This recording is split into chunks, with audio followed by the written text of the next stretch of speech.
میرے بھائی بہنوں، اس رات میں سارے رمضان میں بخشش ہوتی رہتی ہے، لیکن اس رات میں 4 آدمیوں کی بخشش نہیں ہوتی، باقی سب کی ہو جاتی اہل ایمان میں سے۔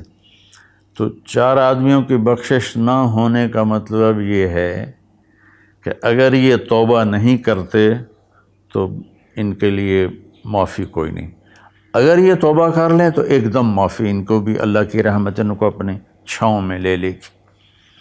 پہلا ہے مدمن خمر، جو مستقل شراب کا عادی ہو، مستقل شراب پینے والا یا کوئی بھی نشہ کرنے والا جو آدمی کو مفلوج کر دیتا ہے۔ تو اس وقت میں نشہ خمر شرابی تھا، اب تو ہیروئن اور کوکین اور کیا کیا وہ ٹیبلٹس بھی ایسی آ گئی ہیں، ایک ٹیبلٹ 5-5 ہزار کی ہے، اور ہمارے کالج سکول کے بچیاں اس میں بالکل 16-17 سال کی عمر میں اس میں پھنسے ہوئے ہیں۔ تو مدمن خمرن، شراب پینے والے کی بخشش نہیں ہوتی۔ دوسرا کون ہے؟ عاق لوالدیہ، یہ عجب لفظ ہے، عاق۔ عاق عقا یعقو ہے، اس کا مطلب ہوتا ہے پھاڑ دینا، ٹکڑے ٹکڑے کر دینا۔ تو اس سے مراد وہ اولاد ہے جو مسلسل نافرمانی کر کے ماں باپ کے دل کو توڑ دیتی ہے اور چیر دیتی ہے۔ ایک ہوتا ہے کبھی کبھار آواز بلند ہو جانا، وہ تو ایک فطری چیز ہے کہ بیٹے کی آواز ماں کے سامنے بلند ہو جائے، باپ کے سامنے بلند ہو جائے، بیٹی کی آواز ماں کے سامنے بلند ہو جائے، باپ کے سامنے بلند ہو جائے، یہ نیچرل ہے، اس کو نافرمانی نہیں کہتے۔ یہ ایک وقتی طور پر ہوتا ہے، پیچھے وہ ان کو پھر بیٹے کو خیال آتا ہے تو وہ معافی مانگتا ہے جا کے، بیٹی کو خیال آتا ہے وہ معافی مانگتی ہے جا کے ماں سے، تو ان کو نافرمان نہیں کہتے۔ عاق وہ مرد، وہ عورت، وہ لڑکا، وہ لڑکی جو اپنے باپ اور ماں کے دل کے ٹکڑے ٹکڑے کر دے۔ آپ سے پوچھا گیا تھا یا رسول اللہ قیامت کب آئے گی؟ آپ نے فرمایا اللہ کے سوا کوئی نہیں جانتا۔ آپ نے فرمایا تو کوئی نشانی؟ تو وہ پوچھنے والے نے عرض کیا یا رسول اللہ کوئی نشانی بتا دیں، تو آپ نے فرمایا جب تم یہ دیکھو کہ بیٹیاں ماؤں سے نوکروں جیسا سلوک کریں، یا خاص طور پر بیٹی کا لفظ استعمال کیا، بیٹے کا نہیں، کہ بیٹے عام طور پر ہی سرکش ہوتے ہیں، بیٹیاں عام طور پر فرمانبردار ہوتی ہیں۔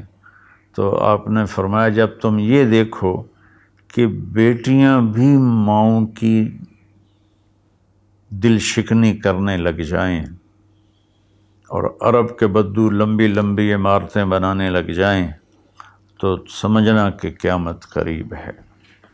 تو میں یہ بچیوں سے خاص طور پر کہتا ہوں کہ یہاں اللہ کے نبی نے بیٹوں کا ذکر نہیں کیا، بیٹیوں کا ذکر کیا ہے، کہ جب یہاں تک نوبت پہنچ جائے کہ بیٹیاں بھی ماؤں کے ساتھ نوکروں جیسا سلوک کریں تو پھر قیامت قریب ہے۔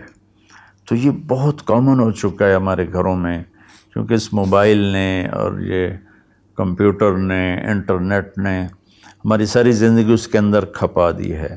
ہمیں رشتوں کا لحاظ نہیں، رشتوں کی قدر نہیں، ایک دوسرے کے پاس ادب نہیں۔ میں جب بہت چھوٹا تھا تو میں نے اپنی ایک پچھلی نسل جو اب ساری ختم ہو گئی ہے، تو ان سب میں اپنے ماں باپ کا اتنا ادب ہوتا تھا کہ کوئی ان کے آگے چوں نہیں کرتا تھا۔ میں نے اپنے دادا کے بھائی کو دیکھا ہے، دادا کو میں نے بس ایسے حلیہ، ایسے کہ ہیولا سا ہے بھائی، یوں شکل تھی، لیکن وہ یاد نہیں۔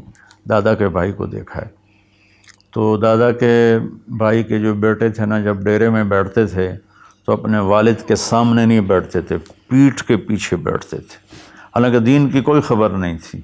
یہ اس وقت کی معاشرت تھی، مشرقی معاشرت۔ اب بھی آپ جائیں تھر میں تو ہندو عورتیں ہوں گی، جب گاڑی آئے گی تو ایک دم اپنا گھونگھٹ نیچے کر لیں گی، حالانکہ ہندو عورتیں۔ یہ تہذیب مشرق ہے۔ تو اسلام تو ویسے ہی عریانی فحاشی کی اجازت نہیں دیتا، تو ہماری تو مشرقی تہذیب بھی اس بات کی حامل ہے کہ عورت حیا کے پردے میں چھپی ہوتی. اور اللہ نے مجھے تاریخ پڑھنے کا بہت موقع دیا. دنیا میں یہ جو راجپوت قوم ہے یہ آرین ہے.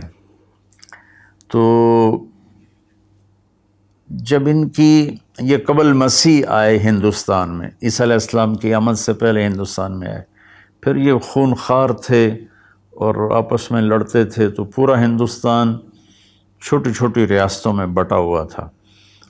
کبھی کسی راجا نے 5-10 ریاستیں فتح کر لیں ورنہ یہ اس طرح تقسیم تھا. تو یہ دنیا کی واحد قوم ہے. جب انہیں یقین ہوتا تھا کہ ہمیں شکست ہو جائے گی تو وہ سب سے پہلے اپنی بیٹیوں کو، بیویوں کو، ماؤں کو قتل کر دیتے تھے کہ کوئی ہماری بیٹیوں کی عزت سے نہ کھیلے، ہماری بہنوں ماؤں کی عزت سے نہ کھیلے. پھر جا کر لڑتے تھے، اور عام طور پر جس کو شکست ہوتی تھی وہی ایسا کرتا تھا اور اپنی جان دے دیتے تھے. چھوٹا سا واقعہ سناتا ہوں کہ مراٹھوں نے ایک قلعے پر حملہ کیا، شیر گڑھ اس کا نام تھا. تو اس کا جو راجا تھا وہ راجپوت تھا، اس کی طرف سے اورنگزیب کی طرف سے وہ وہاں اس قلعے کا وہ حاکم تھا، لیکن تھا ہندو. اودے سنگھ اس کا نام تھا اور اس کی 18 بیویاں تھیں. تو مراٹھوں نے اس پر حملہ کیا، تو رات کے اندھیرے میں حملہ کیا. تو 5,500 کی فوج تھی، ہندو مسلم کٹھے، وہ شرابیں پی کے پڑے تھے. وہ 300 آدمی اندر گئے، ان کو اکھاڑ دیا. تو اودے سنگھ کو جب پتہ چلا کہ میدان ہاتھ سے نکل گئے تو اس نے اپنی 18 بیویوں کا سر قلم کر دیا اور پھر آ کے نیچے لڑا اور خود بھی مارا گیا. یہ ایک ثقافت تھی، تہذیب تھی. تو اب ہماری ساری وہ اختلط الحابل بالنابل، اچھا پانی اور گند گٹر کا پانی آپس میں مل گئے ہیں.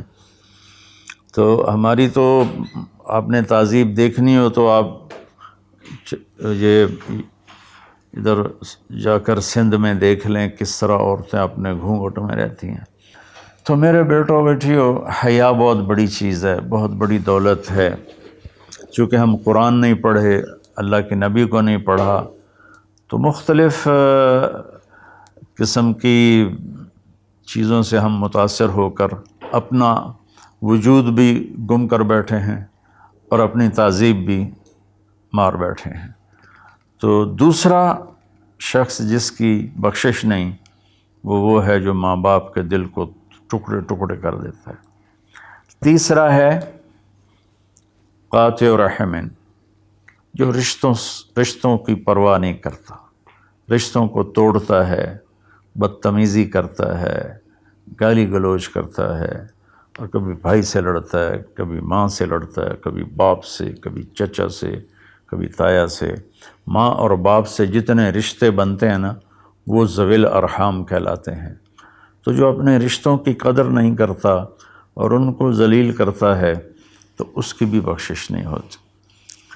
چوتھا ہے الشاحن. شاحن کہتے ہیں جو دل میں بغض رکھے کسی کے لیے، دل میں کینہ رکھے کسی کے لیے، تو اس کی بھی بخشش نہیں ہوتی. تو دیکھو میں سب کے سامنے ہاتھ جوڑتا ہوں، اگر کوئی شراب کا عادی ہے توبہ کر لے، ابھی 21 کی رات نہیں آئی. اگر کوئی ماں باپ کو ناراض کر کے بیٹھا ہے تو ان کے پاؤں پکڑ کے راضی کر لے. کوئی رشتہ داروں سے لڑائیاں کرتا پھر رہا ہے تو صلح کر لے. کوئی کسی کے بارے میں دل میں کینہ رکھتا ہے، بغض رکھتا ہے، تو اپنے دل کو صاف کر لے. ان چاروں میں یہ آخری چیز بہت زیادہ پھیلی ہوئی ہے کہ ہمارے دل نفرتوں سے بھرے ہوئے ہیں. تو میرے بھائی بہنوں، اس رات میں اللہ تبارک و تعالیٰ سب کی بخشش فرما دیتا ہے سوائے ان 4 آدمیوں کی. اور یہ بھی اگر توبہ کر لیں تو ان کی ساتھ ہی بخشش ہو جاتی ہے. تو اس میں ہمیں 21 کو بھی جاگنا چاہیے، 23 کو بھی، 25 کو بھی، 27 کو بھی، 29 کو بھی، کہ 5 راتیں، کوئی ایک رات تو ضرور ہوگی، باقی اصل علم تو میرے اللہ کے پاس ہے. تو اپنے دل کو بھائی بہنوں صاف کرو، اور اس ایک رات میں 83 سال کا ثواب لے لو۔ اللہ تعالیٰ مجھے آپ کو عمل کی توفیق بخشے۔ السلام علیکم۔